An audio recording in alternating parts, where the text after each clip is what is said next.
Hello and welcome to Security Scan. I'm Vishal Dahiya, and this week we will take a look at the Akula Class submarine.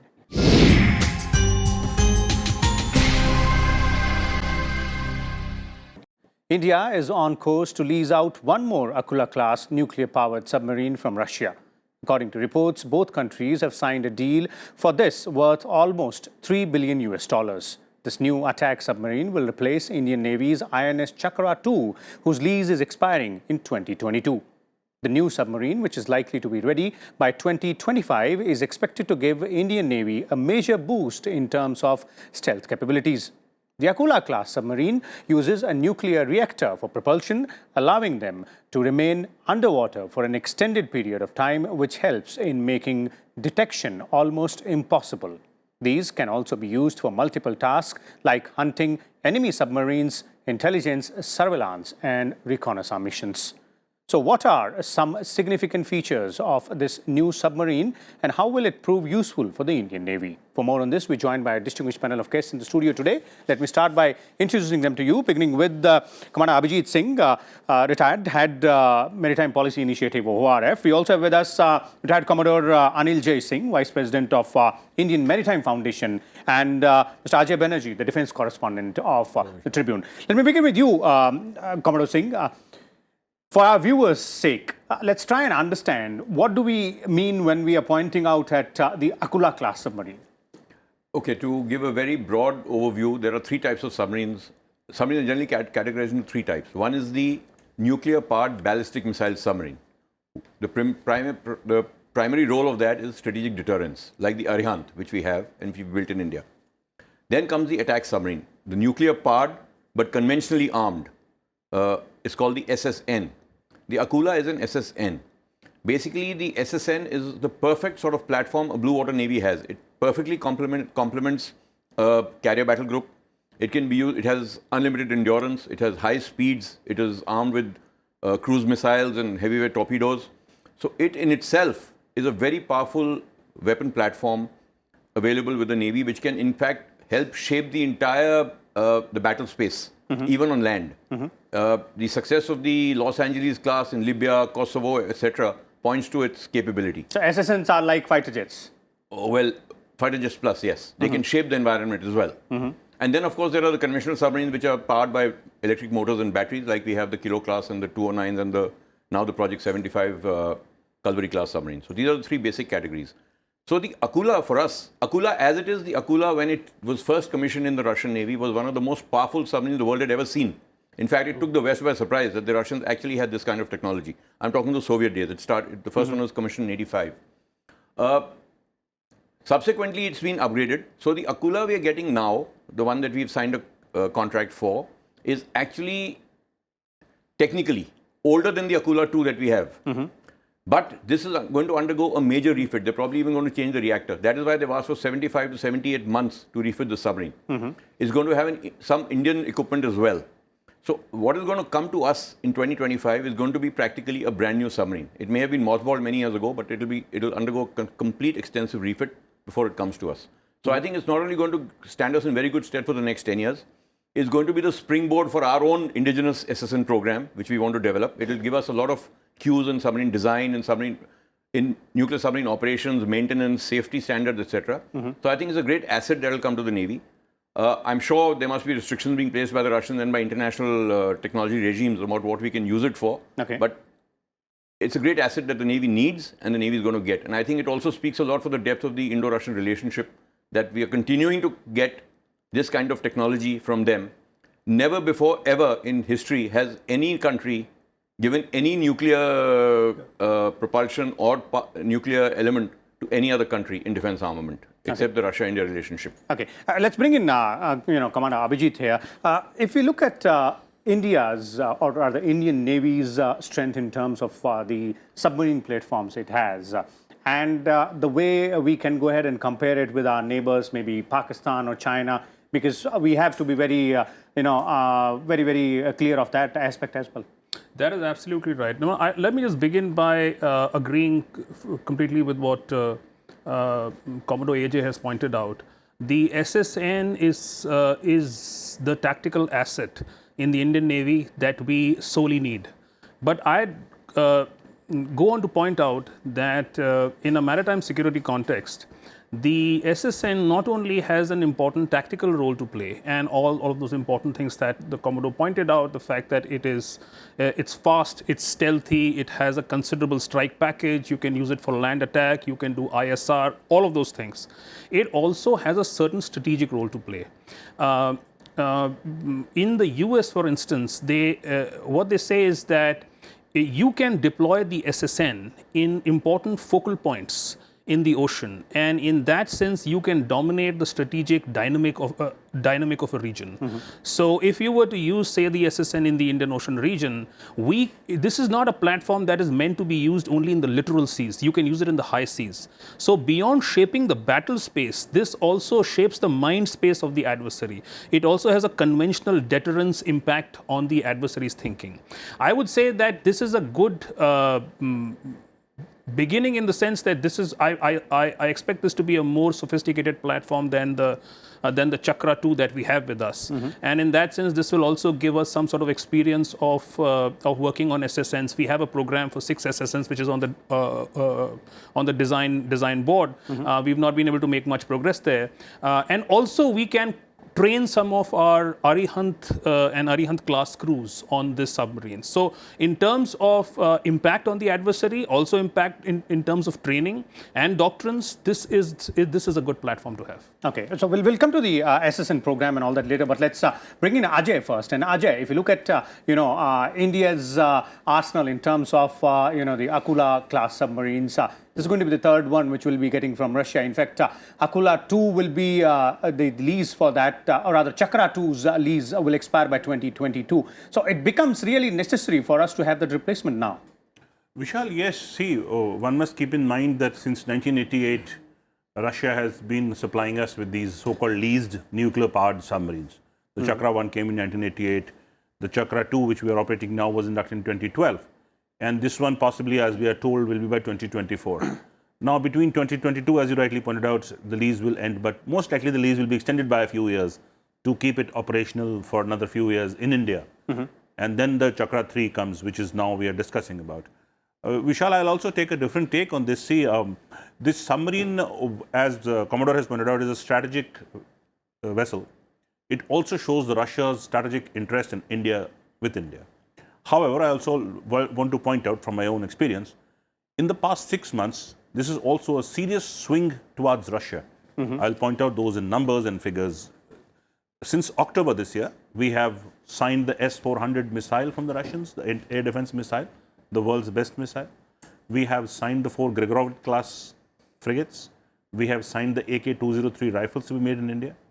And we already have the Kamov going, a joint venture, which of course is coming up, it is taking a while. And this is the 4th in the past 6 months. Since October till now, 4 major deals have been signed with the Russians. So I see it as a major swing towards the Russians. The international press and the international world is seeing it this way. And it is also seeing in this way that Russia is facing sanctions or a threat of sanctions from the US. India is saying, no, we will go ahead with the Russians, notwithstanding the threat of sanctions under CATSA. Okay. These are the few strategic points I see in this submarine deal, other than the submarine itself. Okay. And that's a very important one as well. Let me bring in Abhijit here on this. Abhijit, the point made by Ajay here, about that tactical shift towards Russia, despite the fact that, the Americans have been trying to push in harder for their platforms as well, and several of them. We have had these deals, and they do signify a lot. Well, Ajay makes a very interesting point, and which is that we are doing this at the risk of invoking American sanctions. America, under the CATSA Act, will now be forced to act against India because we don't seem to be showing any desire to bring down our defense trade with Russia. Now, there's 2 things here. One is, what's broadly the Russian strategy here? I think the India-Russia relationship turns around defense trade.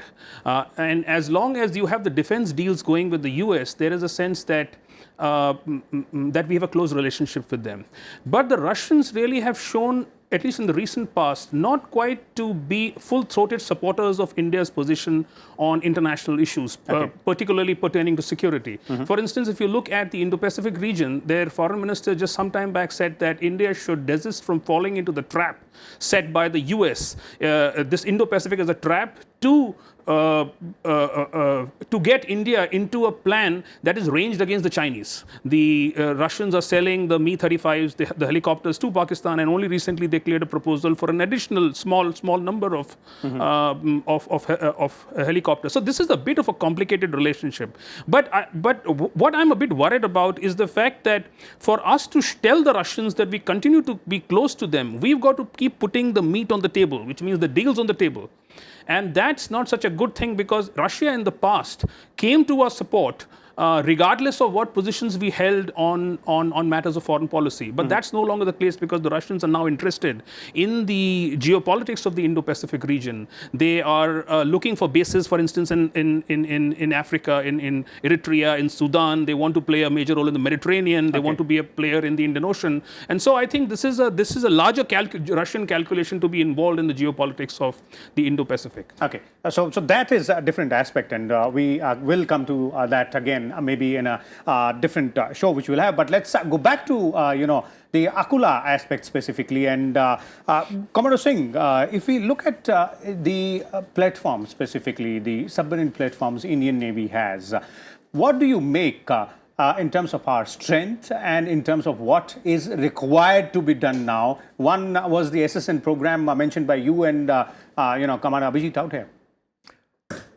Look, we need a full spectrum capability in the Navy. And from a submarine perspective, that includes the strategic, the operational, and the tactical. Now, we have a strategic submarine, the Arihant class, which we are developing that capability as we go along. I won't say the Arihant by itself is a great deterrent in terms of deterrence as such, but it's a step in the right direction. It's a work in progress. We have an SSK capability. We've had 13 submarines. We already have. We are building our own Project 75. We have a Project 75I, which has got delayed for various reasons, but is very much on the anvil. And we have a subsequent program to have our own indigenous conventional submarine. The one gap that was there was the SSN so far, because that is a very important element of a blue water navy, which we want to be. And therefore, the amendment to the CCS of having 12 conventional Indian submarines has been amended to now say 6 conventional submarines and 6 SSNs is an extremely positive step. It was a step that was inevitable, had to be taken. It's going to take a long time. I think the CNS also did mention, the Chief of Naval Staff last year, that it could take more than 10 years to really get the thing going, which is not surprising. The Arihant has an 83 megawatt reactor. The Akula has a 190 megawatt reactor. So if you're looking at an 8 or 10,000 ton submarine doing what the Akula does, we will need to go into that level.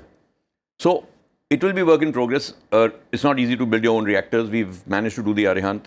The second and the third also are similar. The fourth and fifth were probably bigger with bigger reactors. So it's going to be a work in progress, but I think it was a very important step. We have to have SSNs, we have to have SSKs, and we have to have SSBNs if we are to be a full spectrum blue water strategic sort of Indian Ocean power. Okay. Ajay, your comments on that? We need to keep on building on. See, Vishal, that goes without saying that we have to keep on building on, but I'll go by what the successive Navy chiefs have told the press publicly in the past 8 to 10 years. They have identified the area of interest between the Straits of Hormuz to the west and Straits of Malacca to the east. They have jacketed you in that area of interest. And that's a very vast area. It's not a small area. Now, this means that are we in competition with China? Possibly, yes, because the Chinese submarines are now trawling the Indian Ocean under the garb of anti-piracy patrols, which is unique actually. A submarine for anti-piracy patrol, pirate would not be using a very sophisticated boat. But again, that is unique, that is strange, very strange maritime relations-wise. Now, where do we stand vis-a-vis China? The US report, US DOD report on China lists around 64 submarines which the Chinese have, and the Chinese are building very rapidly. Now, we as a nation have to take a call. Are we in competition with China? Possibly no. Do we have that deep pockets? Possibly no. What do we do within our area of between Straits of Hormuz and Straits of Malacca? We aim to control that and also the sea lanes of communication and also our own sea-based assets. Now, when you do that, how many submarines do you need? The Submarine Action Plan talks about 30 submarines by 2019, if I'm not wrong, or 2029, if I'm not wrong. So, where is that plan? It is years behind schedule. We just had made 2 Calvaries. The second one is to be set in now, launched now. We just made 1. So, we are running behind schedule by years. We have to catch up on those number of years. And that will need some very rapid submarine building programs. Very, very rapid. You just can't say it's a learning curve. We have learned, we have made 2 Akula class. Let us build on them quickly. That is what is needed. If we really have to keep our dominance secure in our area of interest, which we call. I'm not even talking of going east of the Malacca or somewhere else. I'm just talking between Straits of Hormuz and Straits of Malacca. Vishal. Okay, Abhijit, we will have to identify and stick to what our goals are. As Ajay is pointing out, that we'll have to also ensure that and see whether we are in competition with China or we have our own set specific goals. Well, I would just say that I think the Chinese have worked on their submarine strategy. And if you look carefully at how the Chinese have deployed their submarines, both in the Pacific and in the Indian Ocean, their SSNs have actually been used for some ways to project power, both in the broader Western Pacific as well as the Indian Ocean. For instance, the Shang class that was deployed, I think, about an year back in the Indian Ocean region. That was, to my mind at least, that was very clearly to send a message to the Indians that whilst we are not in your waters, we are in the high seas, but we are certainly in a perceived region of Indian influence. And get used to seeing more of Chinese submarines in these waters. That's what big powers do. They subtly use power to influence the minds, the perceptions of their competitors, if not their adversaries. So I would say that our challenge actually is twofold.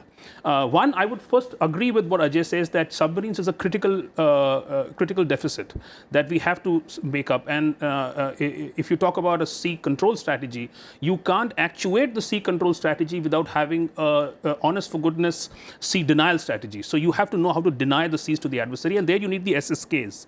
But I would say that we need the SSNs because we need to be able to deploy aggressively in the waters that we deem as a region of influence, and also other waters where we think China might have a greater sway. So SSNs will then balance out the equation or produce a balance of power that would be suitable to India's interests. We don't have to actually go to war with China or with Pakistan, but our SSNs deployed in the Indian Ocean and perhaps in the Pacific would send a message across to our competitors that we're also a power to reckon with, and that they should not be taking Indian naval power lightly in this region. Okay, Commodore Anil, as both co-panelists of yours is pointing out clearly that we need to go ahead and put focal points in view here as to where to focus in terms of strategy, in terms of how to move ahead. Yes, absolutely. But in our kind of scenario that we're looking at, this larger Indian Ocean, which we've identified as our primary area of interest, see, the Indian Ocean has some unique characteristics. It's bound by choke points.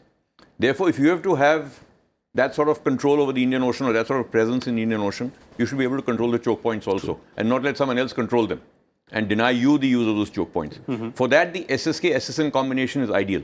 A choke point is close to the Malacca Straits. The SSK is the ideal platform for it, or perhaps Straits of Hormuz. But if you're going further oceanwards, the SSN becomes a tremendous platform. Secondly, from a Chinese deployment perspective, as Abhijit brought out, the very fact that you have the boat is a deterrence in itself to the other guy to come into in those waters. You don't have to tell him where you are. You don't have to. He knows you're there, and he knows you will be there. That means you have to have the numbers to be able to be credible about being there. From a larger strategic perspective, the SSN, the whole Cold War, 45 years of the Cold War, as I always say, the Cold War remained cold only because of the SSB and SSN competition that went on between Russia and America. That the SSNs of one were always tailing the SSBNs of the other and prevented them from going beyond a certain point. So that the larger strategic sort of role, which could happen in the Indian Ocean maybe 20 years down the line or 25 years down the line, this could be the scene of the next Cold War, by which time we should have that capability. And to add to what Ajay said, submarines are not a zero-sum game. You can't say he has 60, I have 20, so he's superior.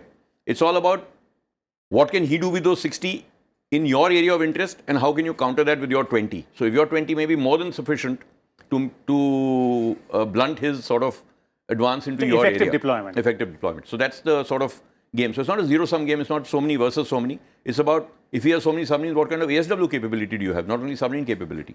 So it's a larger sort of prism that we have to look at this whole thing from. Okay. Ajay, if you look at that ways, then SSNs like Akula Class, these are going to be really, really significant, as both Commodore Anil and Commander Abhijit is pointing out. Yeah, India has taken a right call, and Russia has provided the submarine.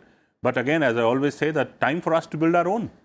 Why this lease? It is costing us $3 billion US, that is 21,000 crore rupees. In that, possibly you will make at least one of your own. Let us start making one of our own. And I like to point out on the program, Vishal, the Akula Class or the Scorpion, which is being built in Mazagon Docks Limited, Mumbai, will finish probably its run in 2021. We are in 2019. In 2 years, after 2 years down the line, that line will be vacant. And submarines are not built like cars on assembly lines. You have to start now to keep that line busy. And the workers who are trained to make submarines do not get bogged down in paperwork. And Project 75 India is in paperwork for the past 6 years now, 7 years now. Let us start. What are we waiting for? Okay. To make China get greater numbers or to have greater sea denial capabilities than us? Okay. We should not wait at all. We are making the Calvary, started from there only. Okay. Abhijit, time to begin now. Yeah, I would say that we've already begun. The work on the Akula Class has begun, and even on the SSN, there is something to suggest that we're taking the whole SSN project very seriously, and there's serious attention being given to develop the plans to develop our own SSNs. It's not going to happen in a hurry. It might take a decade, it might take more. But the point really is this: we today need SSNs in our repertoire, the naval repertoire, in our arsenal.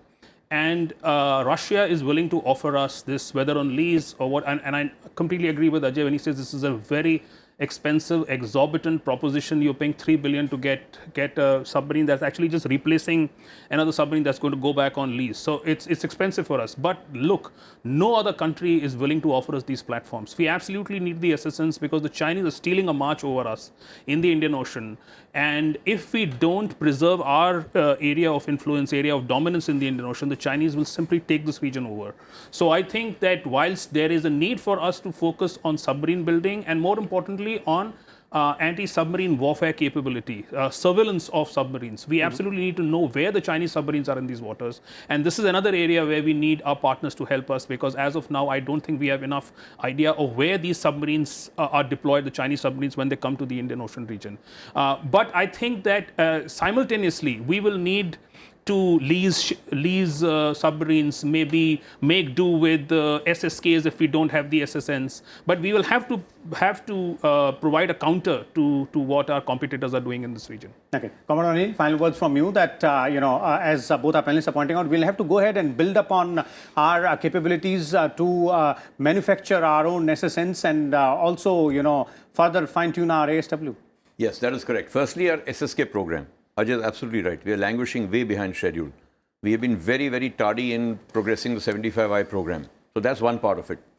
The second part of it is the SSN program. Certainly, we need to put in a lot of effort. We are, and I think Abhijit is right. We are putting in a lot of effort. But look, even navies which have been operating nuclear submarines and building nuclear submarines for 40 to 50 years take about 10 to 15 years to bring in a new design. The Brits took over 10 years for the Astute. The French are still struggling with the Barracuda. So it's not something that happens easily. We are trying to come in absolutely from scratch. So I think it will take time, but we are serious and in right earnest about it. I don't have any doubt in my mind about that.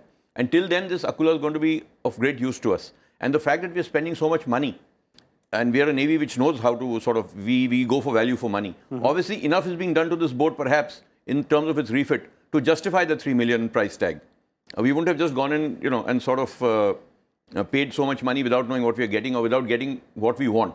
So I suppose this will be an asset which will probably be better than any of the previous two nuclear submarines that we've leased, is my understanding of this sort of cost that we're paying, 3.3 billion or whatever we're paying.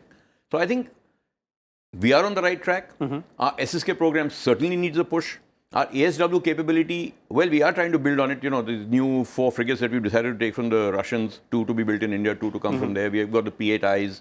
We are putting towed array sonars on our ships. So we are looking at it. In our waters, as it is, ASW is a challenge. Our waters are such that they inherently favor submarine deployments.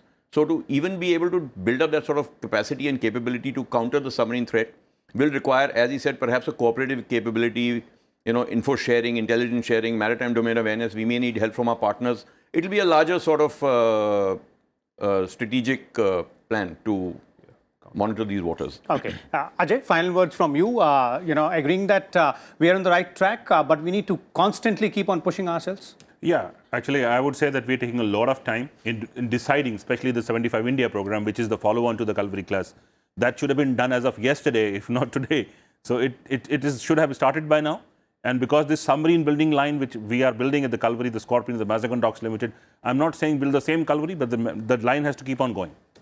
Okay, so clearly, as our panelists are pointing out, that the new Akula Class SSN attack submarine will definitely give more heft to the Indian Navy and play a tactical role, but we'll have to keep on building on our capabilities and constantly pushing ourselves further. We'll come back again next week with a different topic and different set of guests. Till then, keep watching Rajya Sabha Television.